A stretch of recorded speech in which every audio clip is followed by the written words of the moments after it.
ছেলে যদি রাত্রের বেলায় 3 ঘন্টা ধরে কোনো নারীর সঙ্গে প্রেম আলাপ করে, আকর্ষণীয় কথাবার্তা বলে, আমি সেটারে জেনার গোনা বলবো না? মুফতি সাহেব সেটাকে নারীর কণ্ঠের আওয়াজ পর্দা বলবেন না বলবেন না? জোর করে বলেন। হ্যাঁ, রসুলের পাকের জামানায় খোদ মেয়েরা, রসুল যেদিন বললেন, ও মেয়েরা, আমি যে রাত্রে মেরাজে গেলাম, মেরাজে যে দেখলাম অধিকাংশ মেয়েরা জাহান্নামী, জাহান্নাম পরিদর্শন করতে করতে দেখলাম অধিকাংশ মেয়েরা জাহান্নামী। মেয়েরাই জিজ্ঞেস করলো, কুল্লা ওয়া বিমা ইয়া রাসূলুল্লাহ, মেয়েদের কণ্ঠের আওয়াজ কে শুনছে? জোর জোর বলে না। তো জানার জন্য, শিক্ষা অর্জনের জন্য, জ্ঞান অর্জনের জন্য, ইলম অর্জনের জন্য নারীর মানে পুরুষের সঙ্গে কথা বলার অধিকার আছে না নেই? হ্যাঁ, খোদ মেয়েরাই কথা বলছে, কুল্লা ওয়া বিমা ইয়া রাসূলুল্লাহ, হুজুর মেয়েরা এত জাহান্নামী কেন, তাদের পাপ কি? তো রসুল পাপগুলো মেয়েদের আবার পরে বলে দিলেন। সুবহানাল্লাহ বলতে পারেন না? হ্যাঁ, তাহলে যে মৌলবী আমার সেদিনের বক্তব্য আর মুফতি সাহেবের সেদিনের বক্তব্যকে নিয়ে আজকের বাজার গরম করতে চাইছে, এই মৌলবীর 1 চোখ না 2 চোখ? আর মানে 1 চোখ কার হয়? জোর করে বলেন। শুরু করি। বিসমিল্লাহির রহমানির রহিম।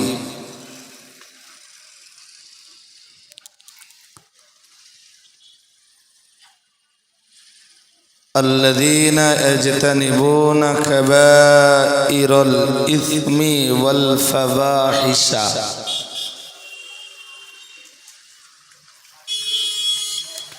আল্লাহ রাব্বুল আলামিন বলেন, যারা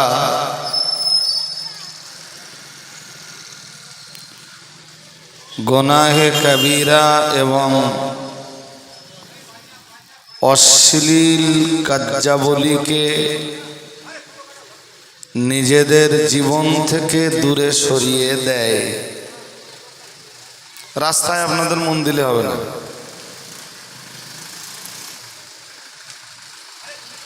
আমি জানি মজলিসে অনেক শ্রোতামণ্ডলীর আগমন ঘটে, কিন্তু একদম মার্কেটের উপরে জলসা।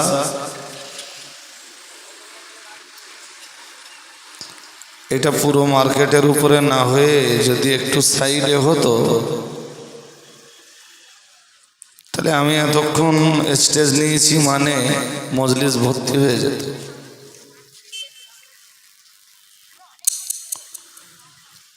আল্লাহ বললেন, যারা কবিরা গুনাহ এবং অশ্লীল কার্যাবলীকে নিজেদের জীবন থেকে পরহেজ করে চলে,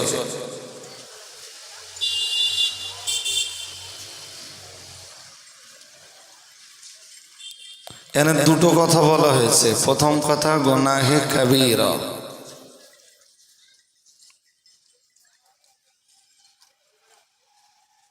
মনে রাখবেন যে গুনাহে কবিরা এমন এক গুনাহ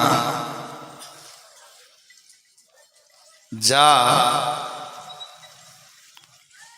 কোন নেকির কাজের বিনিময়ে মাফ হয় না। আর একবার বলছি, গুনাহে কবিরা এমন একটা গুনাহ যেটা কোনো নেকির কাজের বিনিময়ে মাফ হয় বলুন না।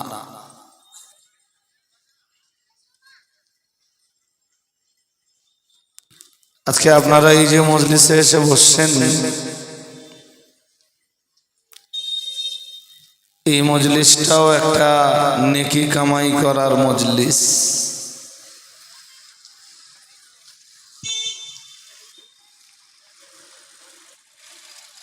তো কোনো বান্দা বান্দি যখনই কোনো নেকির কাজ করে,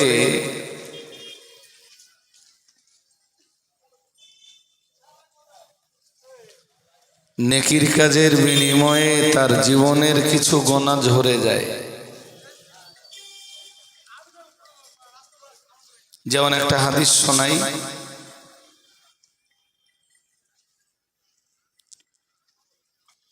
রসুল করিম সাল্লাল্লাহু আলাইহি ওয়াসাল্লাম এক হাদিসে নবাবিতে বলেন, আসসালাওয়াতুল খামসু, পাঁচবারের নামাজ। মন দিয়ে শুনতে হবে, যারাই আছেন, যারা দূরে আছেন বা কাছে আছেন, মন দিয়ে শুনতে হবে সবাইকে। নবীজি বলেন পাঁচবারের নামাজ।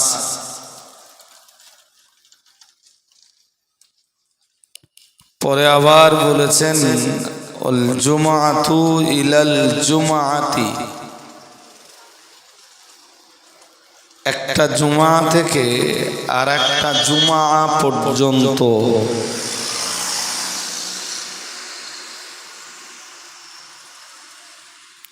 আবার বলেছেন রমাদানু ইলা রমাদানা,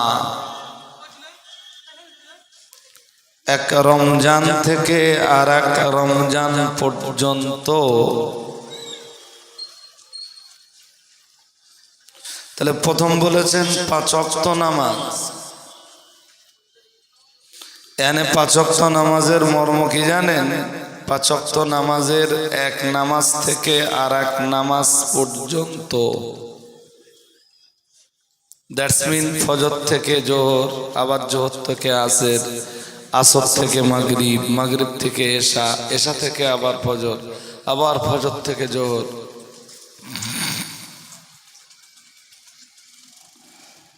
দ্বিতীয় স্তরে এসে রাসূল বলেছেন ওয়াল জুমআতু ইলাল জুমআতি, এক জুমা থেকে আর এক জুমা। সর্বশেষ তিনি ওই হাদিসে বলেছেন রমাদানু ইলা রমাদানা, আর এক রমজান থেকে আর এক রমজান। মুকাফফিরাতুল লিমা বাইনাহুন্না,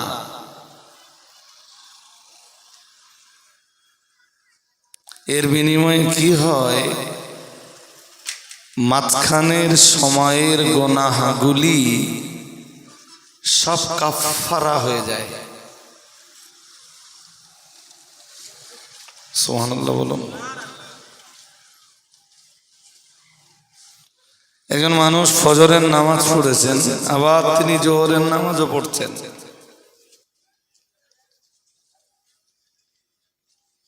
জোহরের নামাজ জোহরের নামাজে যেই দাঁড়ালেন, নামাজ শুরু করলেন, নামাজ আদায় করলেন, নামাজ কমপ্লিট করলেন, জোহর থেকে আসর পর্যন্ত যা, ফজর থেকে জোহর পর্যন্ত যা গোনা ছিল, আল্লাহ গোনাগুলোকে মাফ করে দিলেন। আর একটু আওয়াজ তুলে বলুন সুবহানাল্লাহ। খবরটা ভালো না খারাপ? ভালো ভালো। আবার জোহর থেকে নিয়ে আসর পর্যন্ত উঠতে বসতে চলতে ফিরতে কিছু গোনা তো হয়েই যায়। আসরের নামাজ পড়লে আল্লাহ মাঝখানের এই গোনাগুলো আসরের নামাজের বিনিময়ে মাফ করে দেয়, কাফফারা বানিয়ে দেয়। আবার আসর থেকে মাগরিব পর্যন্ত কিছু গোনা হলো, বান্দাবান্দি যেই মাগরিবের নামাজ আদায় করলো, আল্লাহ মাঝখানের গোনাগুলো কাফফারা বানিয়ে দিলেন। আবার মাগরিব থেকে এশা পর্যন্ত কিছু গোনা হয়ে গেল, আল্লাহ সেটাও এশার নামাজের আদায় করার সাথে সাথে মাফ করে দিলেন। রাসূল পরে আবার বলেছেন ওয়াল জুমআতু ইলাল জুমআতি, আল্লাহ পাকের নবী জানিয়েছেন একটা জুমা থেকে নিয়ে আর এক জুমা পর্যন্ত মাঝখানের যত গোনা রয়েছে এই অন্তর্বর্তী সময়ে আল্লাহ পাকের রাসূল জানিয়েছেন পরবর্তী জুমার বিনিময়ে আল্লাহ তার বান্দার গোনাগুলিকে মাফ করে দেয়। আবার বলেছেন রাসূলুল্লাহ রমাদানু ইলা রমাদান ও কামা ক্বালা আলাইহিস সালাম। রাসূলুল্লাহ জানিয়েছেন এক রমজান থেকে আরেক রমজান পর্যন্ত যত গুনাহ রয়েছে অন্তর্বর্তী সময়ে আল্লাহ পাক রব্বুল আলামিন এই অন্তর্বর্তী সময়ের तमाम গুনাহকে পরবর্তী রমজানের ওসিলায় maaf করে দেয়।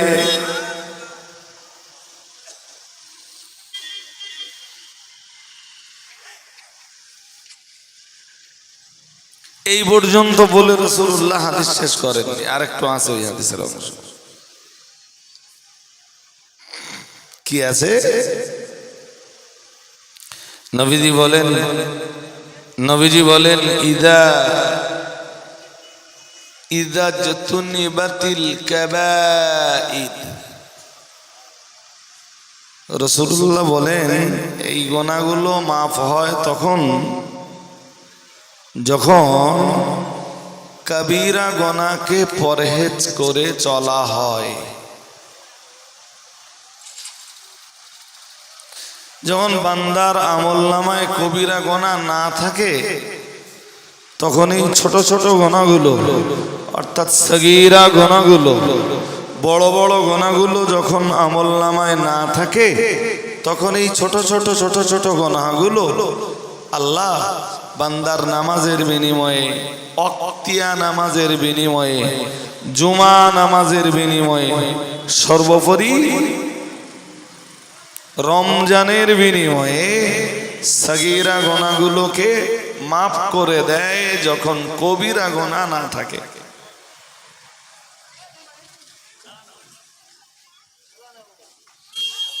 আমি যা বলেছি আশা করছি যে আপনাদের বুঝতে অসুবিধা হওয়ার কথা না। এবারে একটা প্রশ্ন আসবে যে কবিরা গুনাহ কি হুজুর? জবাব, যে সমস্ত গুনাহগুলির ব্যাপারে শরীয়ত এহকালে হদ জারি করেছে এবং পরকালে ভয়ঙ্কর শাস্তির ঘোষণা দিয়েছে, কিংবা যেসব গুনাহের ব্যাপারে আল্লাহর রাসূল ধমকি দিয়েছেন, অথবা যে গুনাহগুলির ব্যাপারে লানাতের ঘোষণা রয়েছে সেই গুনাহগুলোকে বলা হয় কবিরা।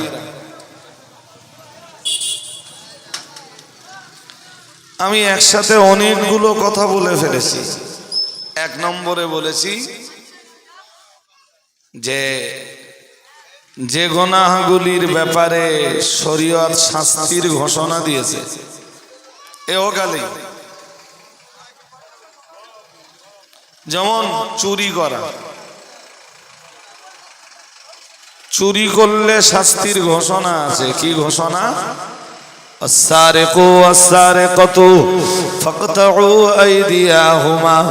মহান আল্লাহ জানিয়েছেন চোর পুরুষ কিংবা নারী যেই হোক আল্লাহ পাক জানিয়ে দিয়েছেন ফাকতাউ আইদিয়াহুমা।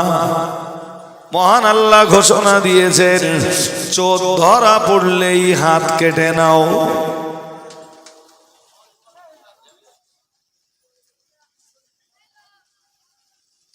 যেমন আল্লাহ জেনাকারিনীদের ব্যাপারে শাস্তির ঘোষণা দিয়েছেন কোরআনে।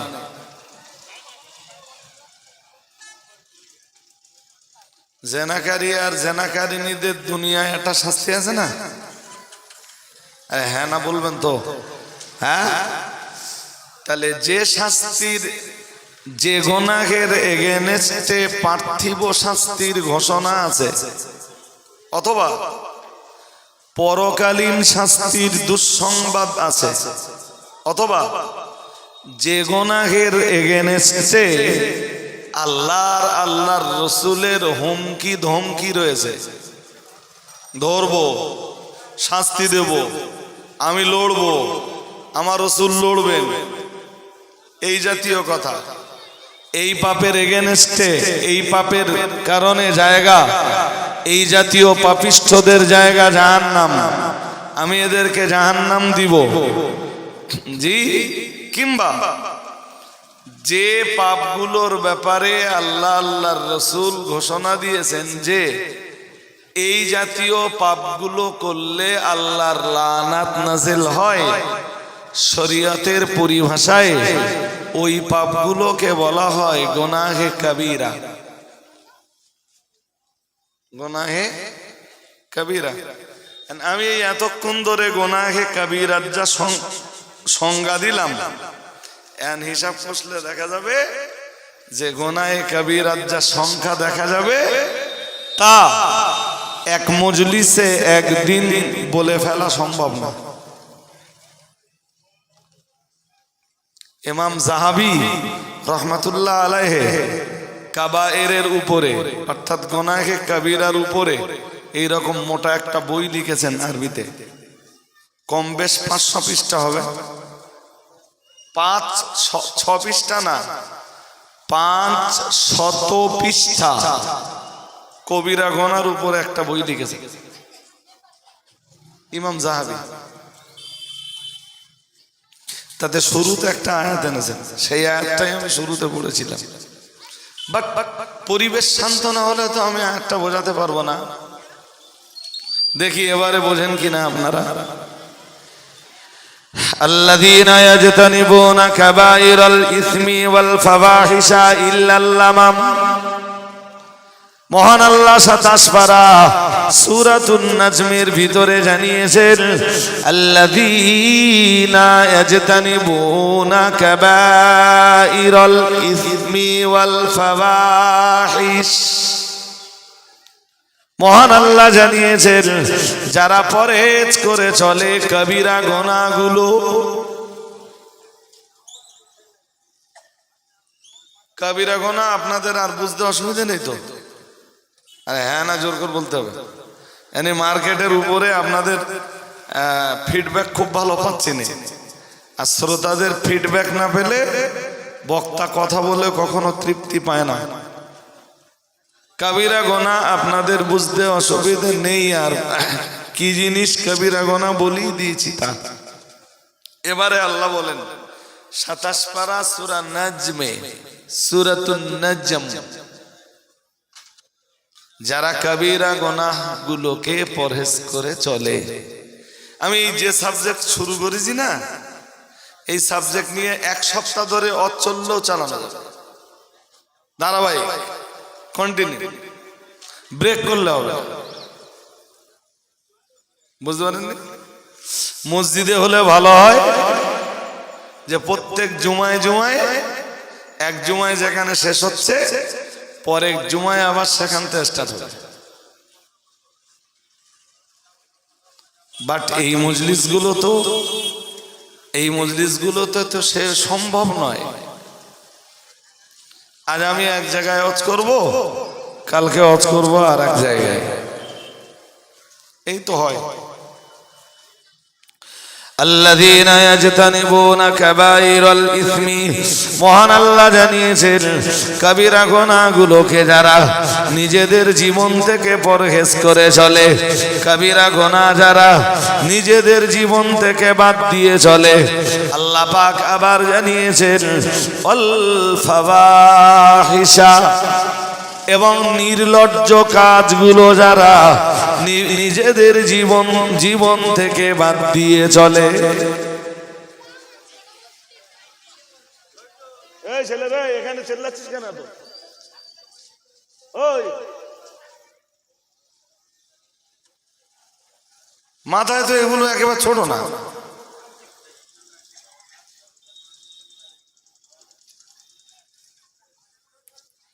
তাহলে এখান থেকে বুঝতে হবে যে কবিরা গুনাহ ছাড়াও আর এক রকমের গুনাহ আছে। তারে বলে নির্লজ্জ পাপ। বলুন কি বলে?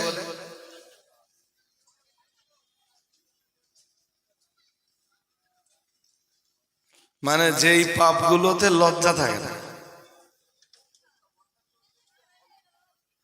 ওরে আরবিতে বলে ফাহিশা। কি বলে বলুন? ফাহিশা। এটা এক বচন, ফাহিশা শব্দ এক বচন, ওর বহু বচন ফাওয়াহিশ। ওর আর একটা জমা আসে, মানে আর একটা বহু বচন আসে, সেটা হলো ফাহশা।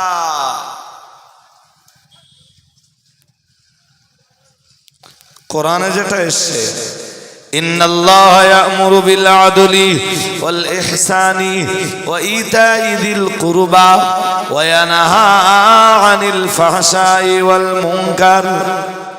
মন দিয়ে শুনতে হবে তো, নইলে আপনি আমার আগের কথার সাথে পরের কথা তো মেলাতে পারবেন না।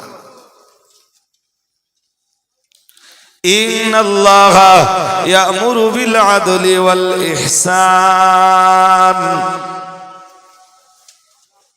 ওয়া ইতাই যিল কুরবা ওয়া ইয়ানহা আনিল ফাহশাই ওয়াল মুনকারি ওয়াল বাগি ইয়া'iযুকুম লাআল্লাকুম তাযাক্কারুন।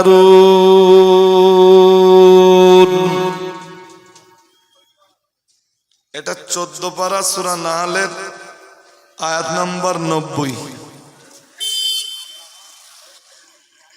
এখানে এই আয়াতে ফাহশা শব্দটা রয়েছে। ওই ফাহেশা শব্দের বহু বচন যেটা বোঝাচ্ছিলাম, যে নির্লজ্জ কাজ। যেমন এবার নির্লজ্জ কাজের একটা দুটো উদাহরণ নেন। আল্লাহ পাকের রাসূলের উপরে মহান আল্লাহ যে কোরআন নাযিল করেছেন, ওই কোরআনুল কারীমের সূরা বনী ইসরাঈলের 32 নম্বর আয়াতে রয়েছে, মহান আল্লাহ জানিয়েছেন ওয়ালা তাকরাবুজ জিনা। মহান আল্লাহ জানিয়েছেন জিনা করা তো দূরের কথা, জিনার ধারে পাশেও যেও না। যে কাজগুলি তোমায় আগামী দিনে জেনার দিকে আমন্ত্রণ করতে পারে, তোমাকে জেনার দিকে এগিয়ে দিতে পারে, যে কাজগুলো তোমাকে জেনার দিকে ডাকতে পারে, ওই কাজগুলিকেও তুমি তোমার জীবন থেকে বাদ দিয়ে চলো। ওই কাজগুলির ধারে পাশেও তুমি যেও না।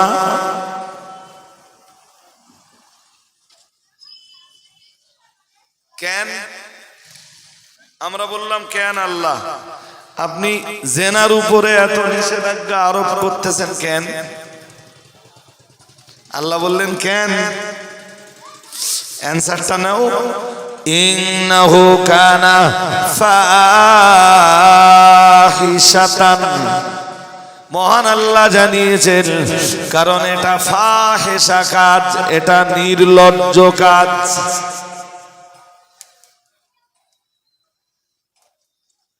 জেনা কি কাজ? যাদের একটু অর্ধেক লজ্জা শরম আছে তারা জেনার মতো নোংরা কাজে লিপ্ত হতে পারে না। জেনায় লিপ্ত হতে পারে তারা একদম লজ্জাহীন,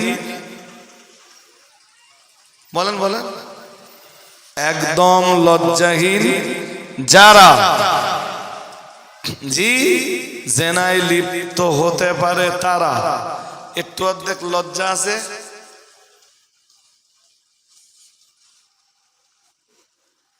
এই কারণেই তো রাসূল বলেছেন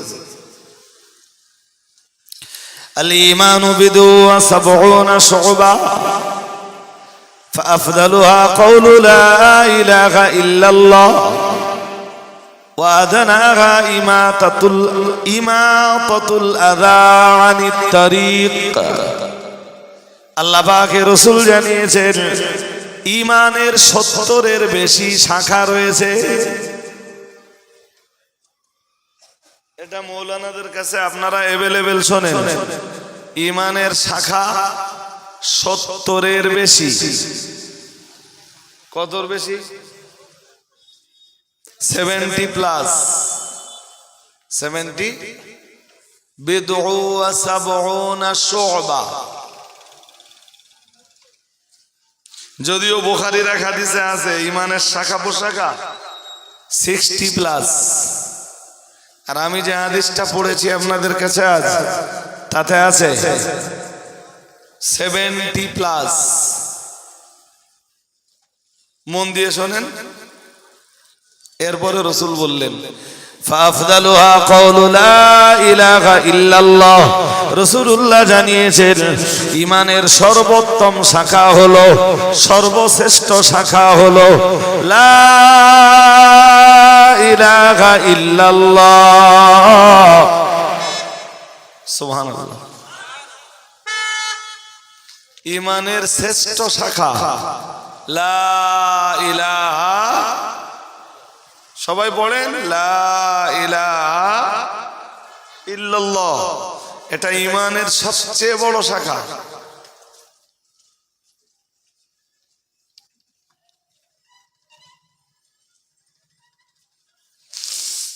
সত্তরের বেশি বলেছিলাম না? হ্যাঁ না বলবেন তো? 70-এর বেশি তো। তা এই 70-এর বেশি শাখার ভিতরে শ্রেষ্ঠ শাখাটার আলোচনা রাসূল করেছেন এই হাদিসে।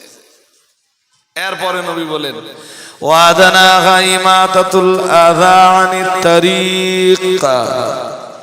আল্লাহ পাকের রাসূল বললেন আর ঈমানের সর্বনিম্ন শাখা হলো রাস্তা থেকে কোনো কষ্টদায়ক জিনিস সরিয়ে দেওয়া। আর একটু মন খুলে বলেন,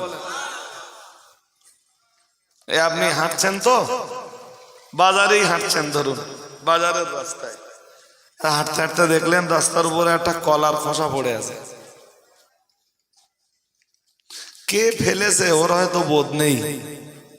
একটা মোটরসাইকেলের চাকা এসে উঠে গেলে হয়তো স্লিপ করতে পারে, তা আপনি ওইটা ওখান থেকে তুলে সাইডে ফেলে দিলেন এমন জায়গায় যাতে কারোর বিপদের আশঙ্কা না থাকে। রাসূল বললেন এটা হলো ঈমানের সর্বনিম্ন শাখা। ইসলাম মানুষকে কষ্ট দেয়, জোর করে বলেন, ইসলাম মানুষের কষ্ট দেওয়ার ধর্ম।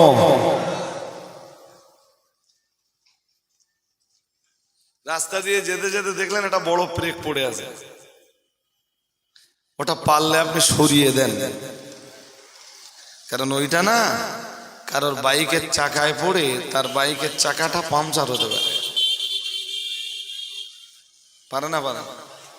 তা বাইকের চাকা পাংচার হলে ও কষ্ট পাবে।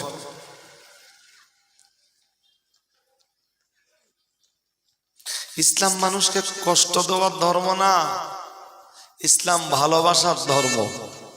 সুবহানাল্লাহ। আর একটু মন খুলে বলেন কটা হয়েছে? সর্বোচ্চ শাখা লা ইলাহা ইল্লাল্লাহ, আর সর্বনিম্ন শাখা ইমাতাতুল আযা। ইমাতাতুল আযা আনিত তারিক, রাস্তা থেকে কষ্ট দানকারী জিনিস সরিয়ে দাও, সে যাই হোক। একটা পাথরের গোটা পড়ে রয়েছে, তা কারোর বাইকের চাকা ওর উপরে উঠে যে ও স্লিপ খেয়ে পড়ে যেতে পারে, আপনি একটু সরিয়ে দিলেন। এটা ঈমানের কাজ, এটা ঈমানের দাবি। ঈমান ওয়ালার কাছে ঈমানের দাবি, এটা সরিয়ে দেয়।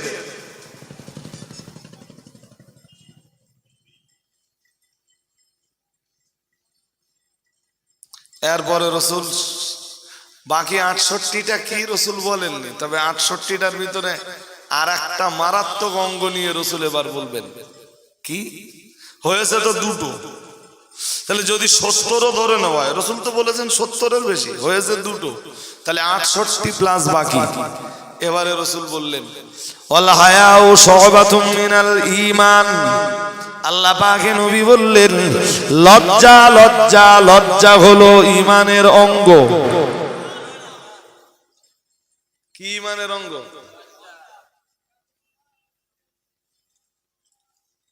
যার লজ্জা নেই, একদম পুরো নির্লজ্জ, ওর ঈমানের কন্ডিশন ভালো না।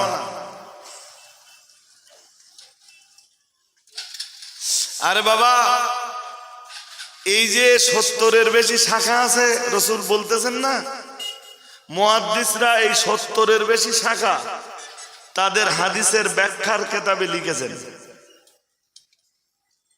আমারে বললে, যদি আমারে সময় দেন আর সুযোগ দেন কোনোদিন, যে হুজুর শুধু ঈমানের শাখাগুলো নিয়ে আলোচনা করে, আগে থাকতে বলে দেওয়া লাগবে, তাহলে আমি একটু ওর উপরে পড়াশোনা করে আসতে পারবো। আমি তো মহাপণ্ডিত মহাবিজ্ঞজন না, আমি তো খুব দুর্বল। কিন্তু যদি আপনারা আমায় সুযোগ দেন, তা ঈমানের এই 70-এর বেশি শাখা নিয়ে আমি আলোচনা করতে পারবো ইনশাআল্লাহ, যে কি কি শাখা আছে। বাট 70টা একদিনে যদি আলোচনা হয়, সে তো আপনাদেরও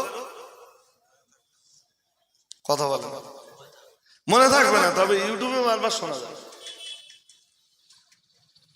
ইউটিউবে বারবার বলুন বলুন শোনা যাবে, আর বারবার শুনলে তখন কিছু কনসেপশন তৈরি হবে। এখানে মজার ব্যাপার যে রাসূলুল্লাহ সর্বোচ্চ শাখাটা বললেন, সর্বনিম্ন শাখাটা বললেন, আর এরপরে আর একটা শাখার কথা উল্লেখ করলেন, যে শাখাটা খুব গুরুত্বপূর্ণ, তার নাম লজ্জা। তার নাম লজ্জা। আমরা যে কোন কবিতায় পড়েছিলাম মনে নেই, তা আরবি একটা কবিতা পড়েছিলাম, ফাফআল মা শিতা ইদা যাহাবাল হায়া। তোমার যা মন চায় তাই করতে পারো, যখন লজ্জা চলে যায়। বুঝতে পারেননি কথা? আরবি এক কবিতায় পড়েছিলাম, আবার বলছি, এখনো লাইনটা মনে আছে, ফাফআল মা শিতা, তোমার যা মন চায় করতে পারো, কখন? ইদা যাহাবাল হায়া, যদি যদি যদি লজ্জা চলে যায়। লজ্জা, লজ্জা গেলে তোমার যা মন চায় তুমি করতে পারো। চলুন এবার ওই আয়াতটা বুঝি, সূরা নাজমের ওই আয়াতটাই তো আমরা বুঝবার চেষ্টা করছিলাম, বাট শেষ পর্যন্ত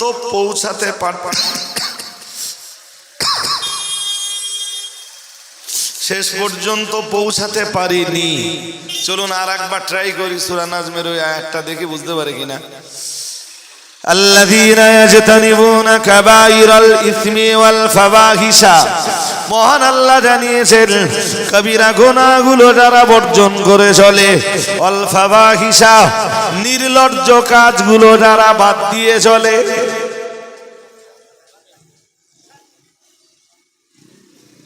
গুনাহ কাবিরা যারা পরহেজ করে চলে, আর নির্লজ্জ ফাহেসা কাজগুলো যারা বাদ দিয়ে চলে। ইল্লাল লামাম, লামাম মানে ওই ছোট ছোট গুনাহ, ওই সগীরা গুনার আর এক নাম আল-লামাম। লামাম, লামাম ছোট ছোট গুনাহ, যেগুলো কখনো আমরা ইচ্ছায় করে ফেলি, আর কখনো আমাদের ইচ্ছার বিরুদ্ধে হয়ে যায়। আমাদের জি আমরা বুঝতে পারি। আল্লাহ বললেন যারা বড় বড় গুনাহগুলো পরহেজ করে চলে, আর যারা এই নির্লজ্জ ফাহেসা কাজগুলো বাদ দিয়ে চলে, ফাহেসা কাজ শুধু জেনা না, বলো লোকের মেয়ে একটা মোটরসাইকেলে তুলে, মোটরসাইকেলের হদ্দম পিকআপ, বিরাট স্পিড গাড়ি, এও তো নির্লজ্জ কাজ। লোকের মেয়েটারে মোটরসাইকেলে তুলে যে কায়দায় বসিয়েছে, কোন লজ্জাশীল লোক এইভাবে বসাতে পারে? আরে হ্যাঁ না, কিছু বলে পারে? তো এটা কি কাজ? নির্লজ্জ কাজ, ফাহেসা কাজ। যেমন হাদিসে এসছে, রাসূলুল্লাহ বলেন, আল খামরু রাসু কুল্লি ফাহিশাতিন। রাসূল বলেছেন, মদ হলো সমস্ত নির্লজ্জ কাজের মাথা।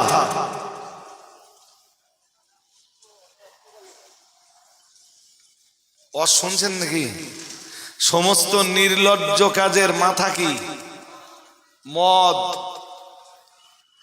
মদ বলো কবিরার ভিতরে আছে, বলো কবিরার বাইরে না, ও কবিরা।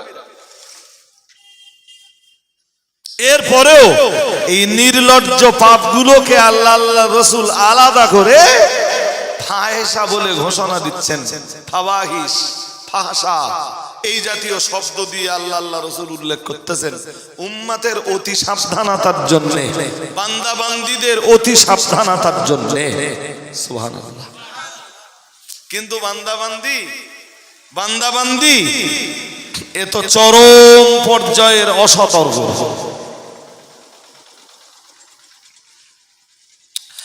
الذين يجتنبون كبائر الإثم والفواحش। মহান আল্লাহ জানিয়েছেন কবিরা গুনাহগুলো যারা পরহেজ করে চলে, ওয়াল ফাওয়াহিশা, এবং নির্লজ্জ কাজগুলো যারা বাদ দিয়ে চলে। ও বাবাজিরা ভাইরা, আমি নির্লজ্জ কাজের উদাহরণ দিতে যে শেষ বেলায় একটা হাদিস বলেছি। প্রিয় নবী মুহাম্মদুর রাসূলুল্লাহ সাল্লাল্লাহু আলাইহি ওয়াসাল্লাম, আমার আল্লাহর নবী জানিয়ে দিয়েছেন, ওয়াল খামরু রাসু কুল্লি ফাহিশাতিন, ও কামা ক্বালা আলাইহিস সালাম। রাসূলুল্লাহ জানিয়েছেন, মদ হলো সমস্ত নির্লজ্জ কাজের মাথা বা মগজ। যে মানুষটা মদ খেতে পারে, আকাশের নিচে আল্লাহর জমিনের উপরে যত নির্লজ্জ কাজ রয়েছে তার পক্ষে এবারে সম্ভব। কিন্তু যত দিন যায় মাতালের সংখ্যা তত, জোরে বলুন। আর এক্ষুনি না মদকে খুব বেশি পাপ বলে মনে করা হয় না। মনে করা হয় না যে এটা একটা কঠিন পাপ, মনে করা হয় না যে এটা নির্লজ্জ কাজ। কেউ ভদ্রভাবে খায় আর কেউ অভদ্রভাবে খায়। যাদের পয়সা কম তারা একটু কম মূল্যের মদ খায়, আর যাদের পয়সা বেশি কিছু বলে না, হ্যাঁ বেশি বেশি দাম দিয়ে ঘরের ভিতরে বসে খায়। হ্যাঁ, তো এই মদ্যপানের অভ্যাস যেমন বাড়ছে ছেলেদের ভিতরে, আর তেমন বাড়ছে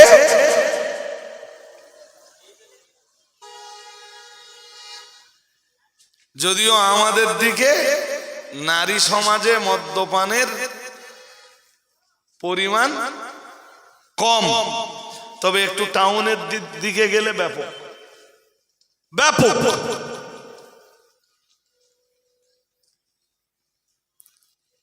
যাক ছাড়েন ভাই, সোজা সাপটা কথায় আমি কারোর বিরুদ্ধেও বলতে বসিনি আর সমালোচনাও করতে বসিনি। আমি আত্মসমালোচনা করতে বসছি এবং কোরআন হাদিস দিয়ে দুটো কথা শোনাতে বসছি।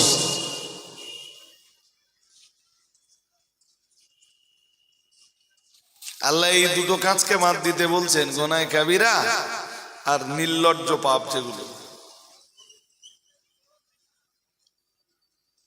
এরপরে যদি সগীরা কিছু গুনাহ হয়ে যায়, আমরা বললাম আল্লাহ ওগুলোর উপায়। আল্লাহ পাক রব্বুল আলামিন ঘোষণা দিলেন, ইন্না রাব্বাকা ওয়াসিউল মাগফিরাহ। মহান আল্লাহ জানিয়েছেন, আল্লাহ পাক রব্বুল আলামিন ঘোষণা দিলেন, ইন্না রাব্বাকা ওয়াসিউল মাগফিরাহ। আল্লাহ পাক রব্বুল আলামিন বললেন, নির্লজ্জ কাজগুলো যদি জীবন থেকে বাদ দিয়ে চলতে পারো, আর যদি কবিরা গুনাহগুলোকে নিজেদের জীবন থেকে পরহেজ করে চলতে পারো, আল্লাহ পাক রব্বুল আলামিন বললেন, ইন্না রাব্বাকা ওয়াসিউল মাগফিরাহ। মহান আল্লাহ বললেন, তবে আমি আল্লাহ পাক রব্বুল আলামিন তোমাদের ছোট ছোট গুনাহগুলোকে ক্ষমা করে দিব। আর একটু মন খুলে বলেন, মনে রাখবেন, এখান থেকে মুখস্থ করুন যে নেকির কাজের বিনিময়ে যে গুনাহগুলো মাফ হয় ওইগুলো কবিরা কিংবা ফাওয়াহিশ নয়। মানে ওই কথাটা আবার ঘুরিয়ে বলছি, কোন কবিরা গুনাহ এবং ফাওয়াহিশ ফাহেসা গুনাহ, কবিরা গুনাহ এবং ফাহেসা গুনাহ কোন নেকির কাজের বিনিময়ে মাফ হয় না। শুনছেন? এর জন্য শর্ত হলো তওবা করা। এর জন্য শর্ত কি? কালকে যেন এইটা বলবেন না রজব আলী সাহেব বলে গেছে কবিরা গুনাহ আর মাফ হবে না। আমি বলার কি? আল্লাহ কোরআনে যেখানে বলেন, হুয়াল্লাযী ইয়াকবালুত তাওবাতা আন ইবাদিহি ওয়া ইয়াফু আনিস সাইয়্যাত। সুবহানাল্লাহ বলুন। আর একটু মন খুলে বলুন না।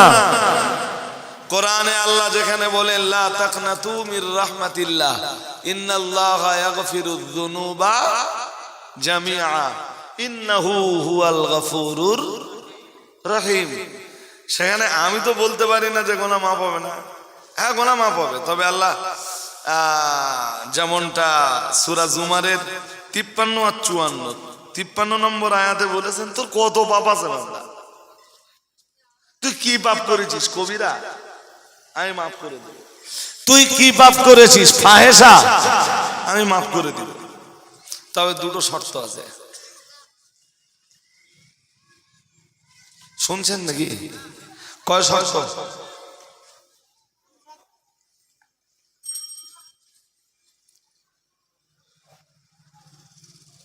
আমরা বললাম কি কি? আল্লাহ সূরা জুমারের 54 নম্বর আয়াতে শর্ত দুটো দিলেন। কি? আল্লাহ পাক রব্বুল আলামিন 1 নম্বরে শর্ত দিলেন, ওয়া আনিবু ইলা রাব্বিকুম। মহান আল্লাহ বললেন, 1 নম্বরে শর্ত দিলেন, তোমরা তোমাদের রবের দিকে ফিরে এসো। ও বাবাজিরা ভাইরা, তার মানে আল্লাহর বান্দা যে গুনায় কাবিরার রাজ্যে বিচারণ করছিলেন, আল্লাহর ওই বান্দা গুনাহ থেকে যদি নিজের রবের দিকে চেহারাটা ঘোরাতে পারেন, আল্লাহ পাক রব্বুল আলামিন বললেন, ওয়ানিবু ইলা রাব্বিকুম, ফিরে এসো তোমরা তোমাদের রবের দিকে। তার মানে আল্লাহর কোন বান্দা যিনি যে পাপের রাজ্যে বিচারণ করছিলেন, ওই গুনাহ কবিরার রাজ্য থেকে চেহারাটা ঘুরিয়ে যদি তার রবের দিকে চেহারাটা ফেরাতে পারেন, আল্লাহ পাক রব্বুল আলামিন বললেন, প্রথম শর্ত হলো তুমি তোমার ওই গুনাহের রাজ্য থেকে তোমার চেহারাটা ঘুরিয়ে তোমার রবের দিকে যদি ফেরাতে পারো, আল্লাহ পাক রব্বুল আলামিন দ্বিতীয় শর্ত দিলেন, ওয়া আসলিমু লাহু। আল্লাহ পাক রব্বুল আলামিন 2 নম্বরের শর্ত দিলেন, শোনো বান্দা, দ্বিতীয় শর্ত হলো তোমার রবের বিধানগুলির কাছে যদি তুমি আত্মসমর্পণ করতে পারো, যদি তুমি তোমার রবের দিকে চেহারা ফেরাতে পারো এবং যদি তোমার রবের বিধানের কাছে আত্মসমর্পণ করতে পারো, তবে আল্লাহ তাআলা তোমার পিছনের জিন্দেগির গুনাহ রাশিকে মাফ করে দিবেন। বুঝতে যদি অসুবিধা হয় বলেন। এই যে ধরুন একটা লোক মদের রাজ্যে ছিল, কোন রাজ্যে? ওর ভিতরে আল্লাহর ভয় জেগেছে, তো ওর জন্য আল্লাহ দুইটা শর্ত দিচ্ছেন। কয়টা? রাস্তার দিকে মন দিয়েন না, বলছি না রাস্তার উপরে জলসা হলে আমাদের ওয়াজ করতে খুব কষ্ট হয়। কষ্ট মানে অন্য কষ্ট না, শুধু ভয় হয় যে কি জানি শ্রোতাদের বোঝাতে পারবো তো, আর যদি বোঝাতে না পারি তো আমার বকা বেকার। হ্যাঁ, দুই শর্ত দিয়েছেন। শোন বান্দা, তুই আর মদের রাজ্যে আছিস, যদি তোর মনে হয় তওবা করবি, তাহলে মদ থেকে চেহারাটা ঘুরিয়ে তোর রবের দিকে ফেরা। দ্যাটস মিন তুই তওবা করে নে, তামাম জিন্দেগিতে তোর হাতে কোনোদিন মদের বোতল উঠবে না। তুই তওবা করে নে, এমন তওবা যে মদের নাম শুনলে তোর ঘৃণা হবে।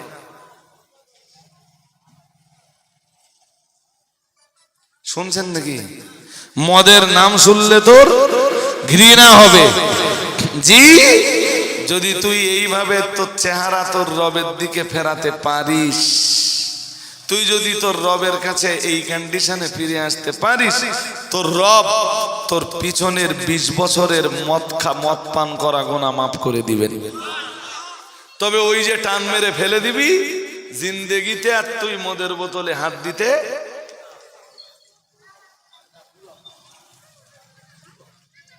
আমি কি বোঝাতে পারছি? এবার শোনেন, আর একটা শর্ত আছে না? কি? ওয়াসলিমু লাহু, তুই তার বিধানের কাছে, অর্থাৎ আল্লাহর বিধানের কাছে আত্মসমর্পণ করবি। আত্মসমর্পণ বোঝো? হ্যাঁ, স্যারেন্ডার করা, রাইট। কি করা? কিসের কাছে স্যারেন্ডার করা? আল্লাহর কাছে। দ্যাটস মিন যে লোকটা মদ খেত, এই লোকটা ওই মদ্যপানের পিরিয়ডে নামাজ পড়তো না, ও এখন আর তওবা করার পরে বেনামাজি থাকতে পারবে না। ও তওবা করেছে কি থেকে? কথা হয় না? মদ থেকে। মদ থেকে আল্লাহর ভয়ে, বাট আগে নামাজও। এবারে তওবা করার ফলে আল্লাহ দ্বিতীয় শর্ত চাপাচ্ছেন, আমার আরো যেসব আইন কানুন আছে, আমার তামাম আইনের কাছে তুই স্যারেন্ডার করবি, তুই আত্মসমর্পণ করবি, আমার তামাম বিধান তুই মেনে নিবি, তবে তোর পিছনের জীবনের গুনাহ সব আমি মাফ করে দিব। তবে আমার ক্ষমা তোর জন্যে, আমার দয়া তোর জন্যে, আমার মাগফিরাত তোর মতো বান্দার জন্যে। মদ খাবার পিরিয়ডে মাঝে মাঝে মিথ্যা কথাও। তুই না বান্দা তওবা করেছিস, তোর তওবা কবুল হওয়ার জন্য শর্ত হলো আমার বিধানের কাছে আত্মসমর্পণ করা। জানিস বান্দা, আমার বিধানের ভিতরে আছে ইয়া আইয়ুহাল্লাযীনা আমানু, হে ঈমানওয়ালা মানুষের দল, ইত্তাকুল্লাহ, তোমরা আল্লাহকে ভয় করো, ওয়াকুনু মা'আস সাদিকিন, আর সত্যবাদীদের দলগত হয়ে যাও। তাই তুই না তওবা করেছিস, এই কারণে তুই এখন আর মিথ্যা কথা বলতে, জোরে বলুন, মিথ্যা বলতে আর না। ওদিকে তুই তওবা করেছিস, এদিকে যদি আমার আইন সব এবার মেনে নিতে পারিস, তোর পিছনের গুনাহ সব মাফ।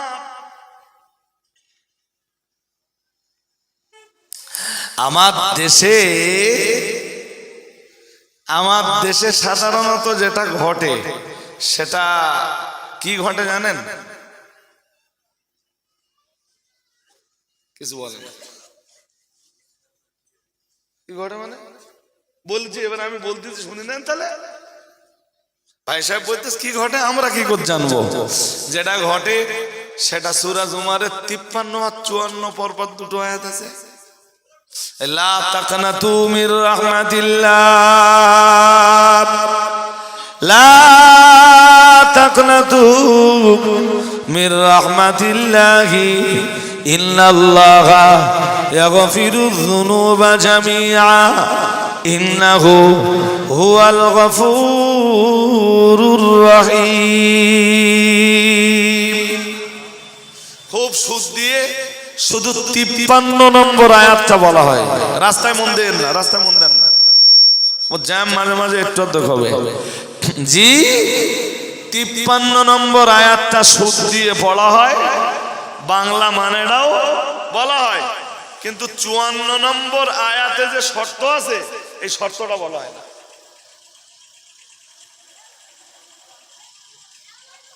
বুঝতে পারেননি? আমি আবার একটু যদি লম্বা বলে ফেলি আর কি, হ্যাঁ আমি যদি লম্বা করে বলে ফেলি তো আমার বিরুদ্ধে আবার মুখ খোলার লোক অনেক। কি বলেন? হ্যাঁ হ্যাঁ। আর যখন স্বাভাবিকভাবে না পারে, এই যে যখন স্বাভাবিক অবস্থায় পেরে না ওঠে তখন কি করে? গাইল দেয়।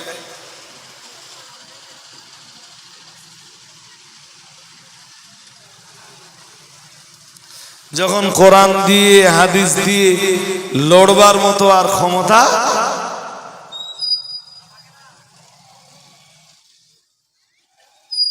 কি দিয়ে যে আপনার বোঝাই। আচ্ছা যেটা বুঝতেছিলাম ওইটা দিয়েই বোঝেন। এই যে কি কি বাদ দিতে বলেছেন আল্লাহ? গোনায় কাবিরা, গোনায়। হাদিসে কি আসতে জানেন? হাদিস পড়ার আগে একটা আয়াত পড়ে নেই। আল্লাহ পাকের কোরআনে জানিয়েছে ফালা তাজআলু লিল্লাহি আনদাদা। আল্লাহ পাক রব্বুল আলামিন জানিয়েছেন ফালা তাজআলু লিল্লাহি আনদাদা। ও আল্লাহর বান্দারা মনে রাখো, ও আল্লাহর বান্দিরা মনে রাখো, তোমরা যে আল্লাহর ইবাদত করবা, খবরদার খবরদার ওই আল্লাহর কোনো পার্টনার নির্ধারণ করো না, ওই আল্লাহর কোনো শরীকদার, ওই আল্লাহর কোনো শরীক নির্ধারণ করো না, ওই আল্লাহর কোনো অংশীদার নির্ধারণ তোমরা করো না। ফালা তাজআলু লিল্লাহি আনদাদা। আল্লাহ পাক রব্বুল আলামিন বললেন যে আল্লাহর জন্য ইবাদত করবা, যে আল্লাহর জন্য সালাত আদায় করবা, যে আল্লাহর জন্য রুকু করবা, যে আল্লাহর জন্য সাজদা করবা, আল্লাহ পাক রব্বুল আলামিন বললেন না না না না না, খবরদার খবরদার ওই আল্লাহর কোন অংশীদার নির্ধারণ করো না। রাসূলের এক সাহাবী রাসূলের কাছে এলেন, এসে বললেন আইয়ুদ দামবি আযামু ইনদাল্লাহ। ইয়া রাসূলুল্লাহ, আল্লাহর কাছে সবচেয়ে বড় পাপ কোনটা? শুনছেন নাকি? কাবিরা মানে কি পাপ? না ভুলে গেছেন? ভুলে যাননি তো? হ্যাঁ, সবচেয়ে বড় পাপ কোনটা? কালান নবী সাল্লাল্লাহু আলাইহি ওয়াসাল্লাম আন তাজআলা লিল্লাহি নিদ্দান ওয়া হুয়া খালাকাক। মন দিয়ে শুনতে হবে, মন দিয়ে শুনতে হবে। প্রিয় নবী মুহাম্মদুর রাসূলুল্লাহ সাল্লাল্লাহু আলাইহি ওয়াসাল্লাম বললেন আন তাজআলা লিল্লাহি নিদ্দা। আল্লাহ পাকের রাসূল বললেন আল্লাহর জন্য কোনো অংশীদার নির্ধারণ করা, আল্লাহর কোনো পার্টনার নির্ধারণ করা। ওয়া হুয়া খালাকাক, তিনি তোমাকে সৃষ্টি করেছেন। তোমাকে যে আল্লাহ সৃষ্টি করেছেন সেই আল্লাহর জন্য পার্টনার বানানো, এটা সবচাইতে বড় গুনাহ। সবচাইতে, শুনছেন নাকি? হ্যাঁ, আর একটা হাদিস নেন এবার। আল্লাহ পাকের নবী অন্য হাদিসে জানিয়েছেন আকবারুল কাবাইরি আল ইশরাকু বিল্লাহ ওয়া উকুকুল ওয়ালিদাইন ওয়া কতলুন নাফস ওয়া শাহাদাতুজ জুর ওয়া ফি রিওয়ায়াতিন কাউলুজ জুর ও কামা ক্বালা আলাইহিস সালাম। দয়ার নবী মুহাম্মদুর রাসূলুল্লাহ সাল্লাল্লাহু আলাইহি ওয়াসাল্লাম, আমার আল্লাহ পাকের নবী বললেন ও আমার সাহাবীরা মনে রাখো, আমি মুহাম্মদুর রাসূলুল্লাহ সাল্লাল্লাহু আলাইহি ওয়াসাল্লাম বলছি আল আকবারুল কাবাইর রাসূলুল্লাহ জানিয়েছেন যত গুনাহ আছে, যত কাবিরা গুনাহ আছে, যত বড় গুনাহ আছে, বড়র বড় সব চাইতে বড়, মুখস্থ করুন, নবীজি বলতেছেন যত যত কাবিরা গুনাহ আছে, যত বড় গুনাহ আছে, বড়র বড় সব চাইতে বড় রাসূলুল্লাহ জানিয়েছেন। আল্লাহ পাকের হাবিব বললেন আল ইশরাকু বিল্লাহ আও কামা ক্বালা আলাইহিস সালাম, রাসূলুল্লাহ জানিয়েছেন আল্লাহর সঙ্গে শিরক করা। কি করা বলুন? কার সাথে? এর চেয়ে বড় কোনো গুনাহ? জোরে বলুন। আল্লামা ইমাম জাহাবি বলছিল, মনে আছে, গুনাহে কবিরার উপরে এইরকম মোটা একটা বই লিখেছেন আরবিতে, তাতে 1 নম্বরে এনেছেন শিরক। কি এনেছেন? শিরক নিয়েও আমি যে লম্বা আলোচনা করছি তা না, যদি আমি শিরক নিয়ে আলোচনা করি তাও তো 1 মজলিসের আলোচনা করে ফেলতে পারবো, 1-1.5 ঘন্টা শিরকের উপরে আলোচনা করে ফেলতে পারবো ইনশাল্লাহ। সবচেয়ে বড় গুনাহ কি? জোরে বলে না। শিরক। আমরা কি পড়েছি বলুন তো? আমরা একত্ববাদে বিশ্বাসী না বহুত্ববাদে বিশ্বাসী?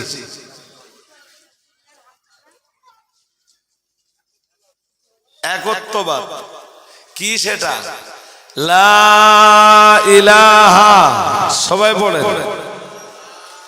লা ইলাহা ইল্লাল্লাহ। পড়ুন পড়ুন পড়ুন।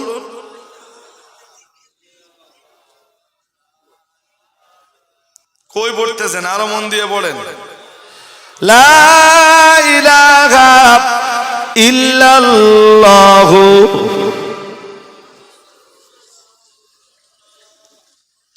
হাজিরিনে মজলিস, মনে রাখুন, আমরা এই যে কালেমা পড়লাম, আল্লাহ পাক রব্বুল আলামিন জানিয়েছেন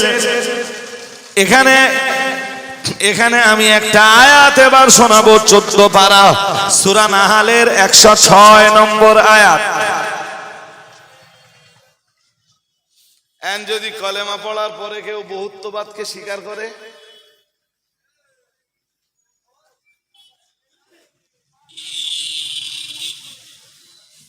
শিরকের গুনাহ হলো না? হলো না? রাত্রি বাড়ি যাচ্ছেন, কেউ এই জায়গায় বন্দুক ধরলে, বললো বল আল্লাহ একজন না বহুজন? ঠিক করে বলেন। এখন তো বলতেছেন বন্দুক এই জায়গায় কেউ নেই আশপাশে।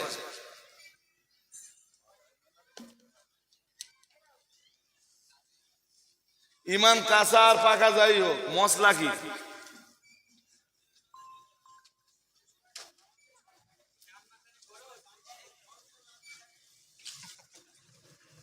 মানে কতটা চালাক আমার বলতে দেখেন।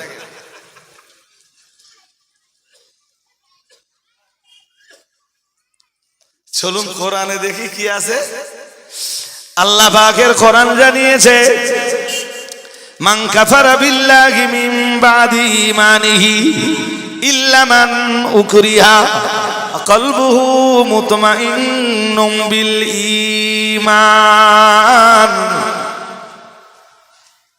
এটা সূরা নাহলের 106 নম্বর আয়াত।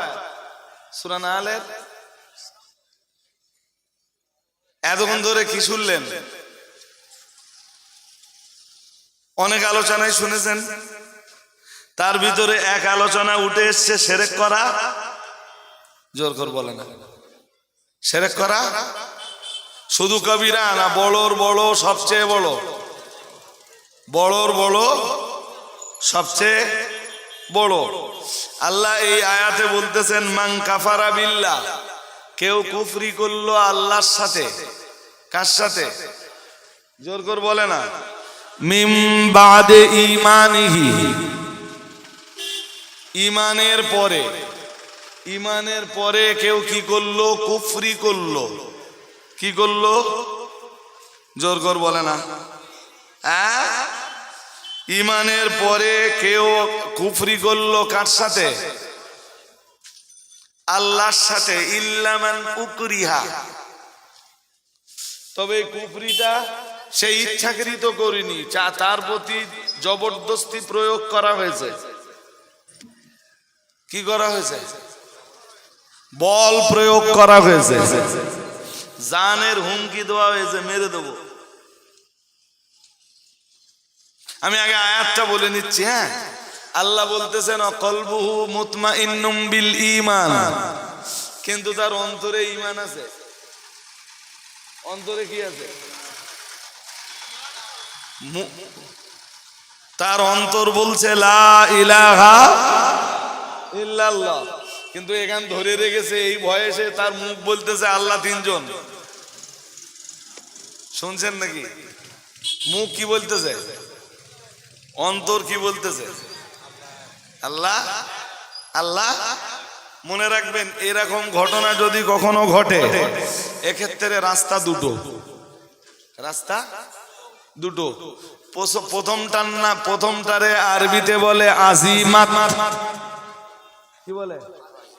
এরকম ঘটনা ঘটলে তার রাস্তা এক রাস্তা না দু রাস্তা। আর যে মৌলবি এক রাস্তা দেখতে পায় আর এক রাস্তা দেখতে পায় না, ওটা দাজ্জাল। দাজ্জালের কয় চোখ? জোর করে বলেন, দাজ্জাল কয় চোখ দিয়ে দেখবে? আমি শরীয়তের ফতোয়াটাই বলছি। জি, এখানে শরীয়ত দুটো রাস্তা দিয়েছে, একটা হলো আজিমাত, আমার জীবন যায় যাবে, আমি ঈমান ছাড়বো না। জীবন যায় যাবে, ঈমান ছাড়বো না। ও বলে তুই গুলি করলু, আমি বলবো লা ইলাহা ইল্লাল্লাহ, লা ইলাহা ইল্লাল্লাহ। আমার ঈমান চলে যাবে, আমার জীবন চলে যাবে, তবুও ঈমান দিব না। এই কন্ডিশনে এই রকম সিদ্ধান্তকে শরীয়তের ভাষায় বলা হয় আজিমাত। কি বলে? কথা কি বুঝতেছেন? মুফতি সাহেব আসলে ঝাইল দিয়ে নেবেন। হ্যাঁ, আর একটা রাস্তা আছে, তার নাম রুখসত। তার নাম, হ্যাঁ, ও কলবে ঈমান রেখে মুখে মুখে বাঁচবার জন্য বলতে পারে।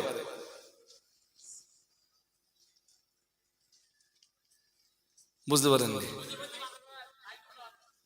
বুঝতে পারেননি?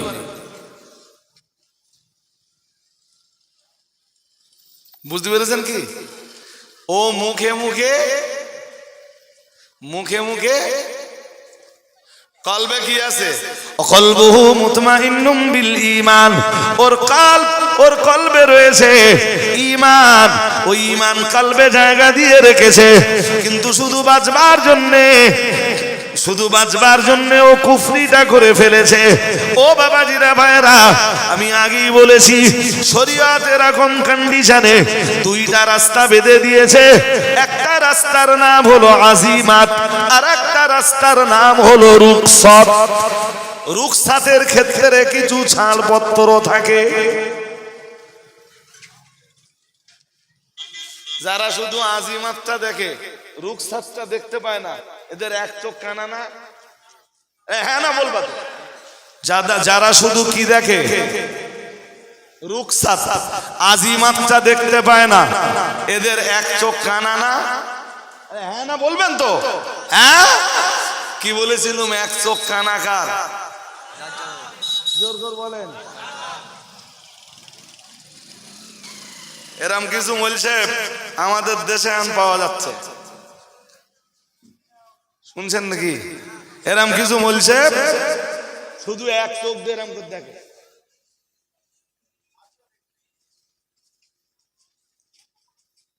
মুফতি সাহেব কবে কোন জলসায় কোথায় বলেছে, কোথায় বলেছিলেন আমিও জানি না। বল, কোন এক মজলিসে মুফতি সাহেব বলেছেন, যা বলেছেন ঠিক বলেছেন। মুফতি সাহেব বলেছেন নারীর কণ্ঠের আওয়াজও পর্দা। ভুল বলেছেন না ঠিক বলেছেন? ঠিক বলেছেন না? ঠিক বলেছেন। জি, সেইটারে তুলে ধরে এখন মুফতি সাহেবের বিরুদ্ধে নানান ফতোয়াবাজি চলতেছে।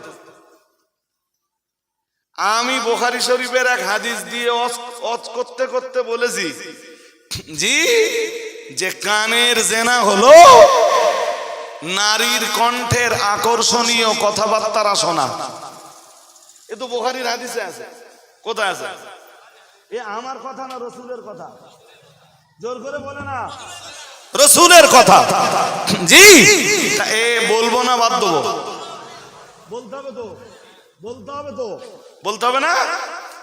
আমার সে কথা টেনে এনে আর মুফতি সাহেবের সেই কথাটারে টেনে এনে দুটোরে এক জায়গায় করেছে,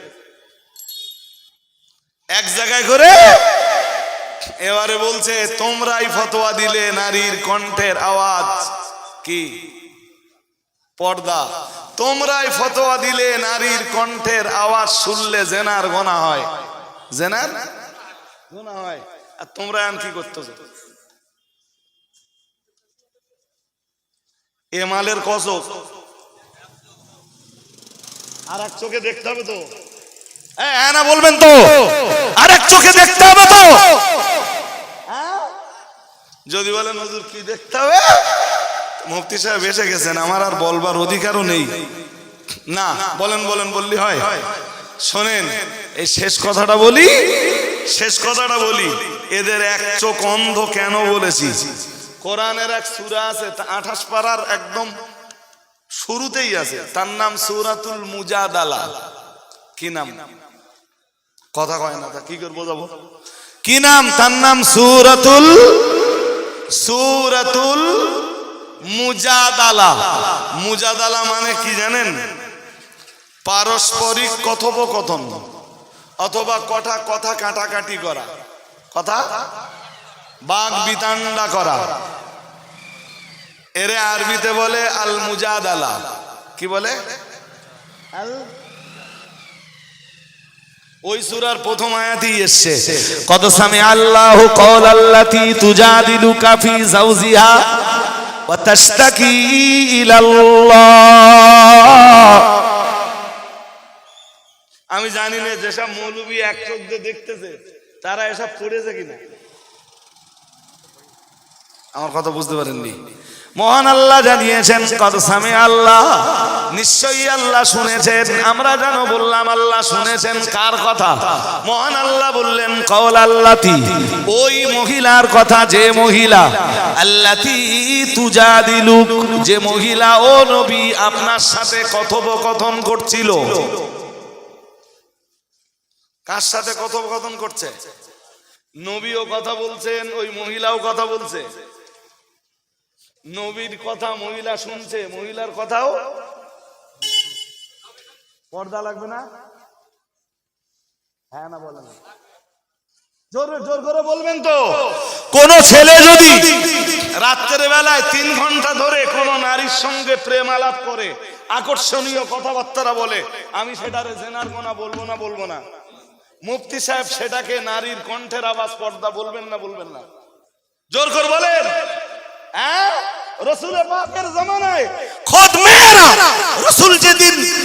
রাসূল যেদিন বললেন ও মেয়েরা, আমি যে রাত্রে মেরাজে গেলাম, মেরাজে যে দেখলাম অধিকাংশ মেয়েরা জাহান্নামী, জাহান্নাম পরিদর্শন করতে করতে দেখলাম অধিকাংশ মেয়েরা জাহান্নামী। মেয়েরাই জিজ্ঞেস করলো কুল্লা ওয়া বিমা ইয়া রাসূলুল্লাহ, মেয়েদের কণ্ঠের আওয়াজ কে শুনছে? জোর বলে না তো? জানার জন্য, শিক্ষা অর্জনের জন্য, জ্ঞান অর্জনের জন্য, ইলম অর্জনের জন্য নারীর মানে পুরুষের সঙ্গে কথা বলার অধিকার আছে না নেই? হ্যাঁ, খোদ মেয়েরাই কথা বলছে কুল্লা ওয়া বিমা ইয়া রাসূলুল্লাহ। হুজুর মেয়েরা এত জাহান্নামী কেন? তাদের পাপ কি? তো রাসূল পাপগুলো মেয়েদের আবার পরে বলে দিলেন। সুবহানাল্লাহ বলতে পারেন না? তাহলে যে মৌলবী আমার সেদিনের বক্তব্য আর মুফতি সাহেবের সেদিনের বক্তব্যকে নিয়ে আজকের বাজার গরম করতে চাইছে, এই মৌলবীর এক চোখ না 2 চোখ? আর মানে এক চোখ কার হয়? জোর করে বলেন। বুঝতে অসুবিধা হচ্ছে? হ্যাঁ ভাই, শেষ কথা বলি, মুফতি সাহেব এসেও গেছেন, আর আমার বলবার বলেছি না যে মুফতি সাহেবকে আমার কাছে কথা না শুনে মুফতি সাহেবের কাছে শুনলে আপনাদের জ্ঞান আরো বাড়বে না। সূরা মায়দা 3 নম্বর আয়াত শুনছেন নাকি? ক নম্বর আয়াত? 3 নম্বর আয়াতে আল্লাহ হারামের লম্বা ফিরিজ দিয়েছেন। আয়াত নম্বর 3। আমি শুধু শুরুটা বলছি।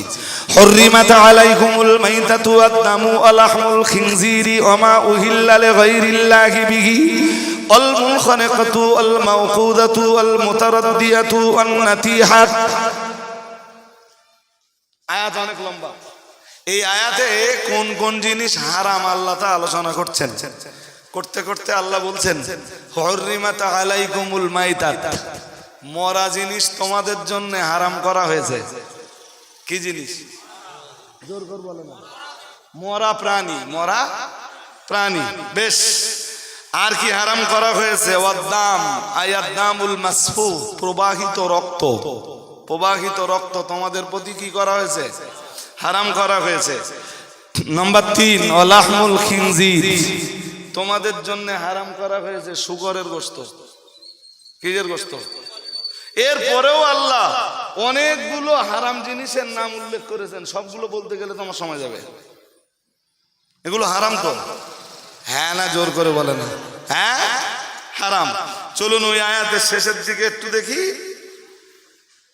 ওই আয়াতের শেষের দিকে আছে, একদম শেষ অংশে, যে ফামানিদিতুর রাফি মাখমাসাতিন গায়রা মুতাজানিফিল লিইসমিন ফাইন্নাল্লাহা গফুরুর রহিম। এ মন ওদিকে দিলে আমি বোঝাবো কি করে? আমি তো আবার এই এক চোখ না দুই চোখ এইটা তো বোঝাবো। এক চোখ না দু চোখ এটা বলতে গেলে মন দিয়ে শুনতে হবে, তারপর তো বুঝবেন যে এক চোখ না দু চোখ। ওই একই আয়াতে 3 নম্বর আয়াতটা বলেছিলাম অনেক লম্বা।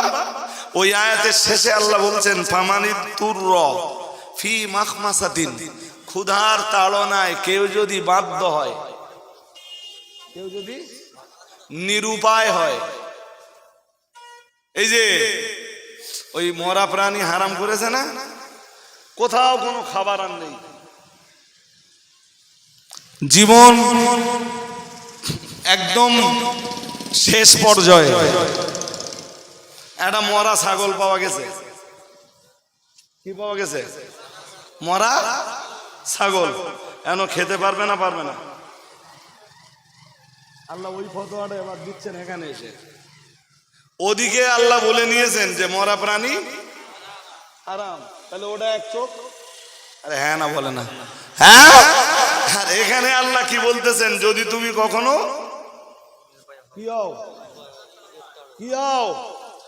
নিরুপায় হও, ক্ষুধার তাড়নায় তোমার প্রাণ জীবন বেরিয়ে যাবার উপক্রম করে, কোথাও যদি তুমি খাবার সন্ধান করে না পাও, তবে আল্লাহ বললেন গায়রা মুতাজানিফিল লিইসমিন, আল্লাহ বললেন যে পাপের দিকে যদি কোনো ঝোঁক না থাকে, পাপের ঝোঁকে নয়, বরং নিরুপায় হয়ে ওই মরা জিনিস খেতে বাধ্য হচ্ছে, আল্লাহ কোরআনে নিজে ফতোয়া দিচ্ছেন। কি ফতোয়া? আল্লাহ বললেন ফাইন্নাল্লাহা গফুরুর রহিম, নিশ্চয়ই আল্লাহ তার প্রতি দয়াশীল ও ক্ষমাকারী। আরেকটু মন খুলে বলুন। এই নিরুপায় অবস্থায় সে মরা প্রাণীর গোশত খেতে পারবে। শুধু যদি আগেরটা বলা হয়, আগেরটা বলা হলো মানে এক চোখ হলো তো, আর পরেরটা যদি বুঝবার না চেষ্টা করা হয়, এক চোখ হলো না দুই চোখ হলো, আর আসলে এক চোখ কার? হ্যাঁ জি, এই জিনিসের অভাব বলো আজকের সমাজে। অভাব আছে? তুমি দোস্ত বলতে অভাব আছে? খুব অভাব নাকি? হ্যাঁ হাজিরিনে মজলিস, আজকে এই পর্যন্ত থাক। মুফতি সাহেব হুজুর কেবলা এসছেন প্রায় 10-11 মিনিট। হুজুর কেবলা আসবার পরেও আমি কথা বলেছি, ত্রুটি বিচ্যুতি বেয়াদবি ক্ষমা করুন। একটু আওয়াজ দেন নারায়ে তাকবীর। মুফতি সাহেব হুজুর কেবলা, মুফতি সাহেব হুজুর কেবলা, অল ইন্ডিয়া সুন্নাত ওয়াল জামাআত, অল ইন্ডিয়া সুন্নাত ওয়াল জামাআত, সিলসিলায়ে মুজাদ্দিদুজ জামান। নারায়ে তাকবীর, নারায়ে তাকবীর, দরুদ শরীফ পড়ুন। আল্লাহুম্মা,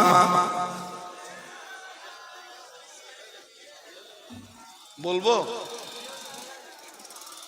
ভাই এই শেষ বেলায় আর এই কটা মাত্র বই আছে, 50 টাকা করে বিক্রি করি, আর কটা বই বিক্রি হলে হয়ে যায়। তা কেউ যদি নেওয়ার থাকেন নেন, এক একজন যদি মনে করেন নিবেন নেন। আমি বিদায় নিচ্ছি মুফতি সাহেব হুজুর কেবলার কাছে। অল্পক্ষণ নসিহত শুনতে শুনতে আবার মুফতি আব্দুল মাতিন সাহেব হুজুর তিনি চলে আসবেন। দরুদ শরীফ পড়ুন অন্তর খুলে। আল্লাহ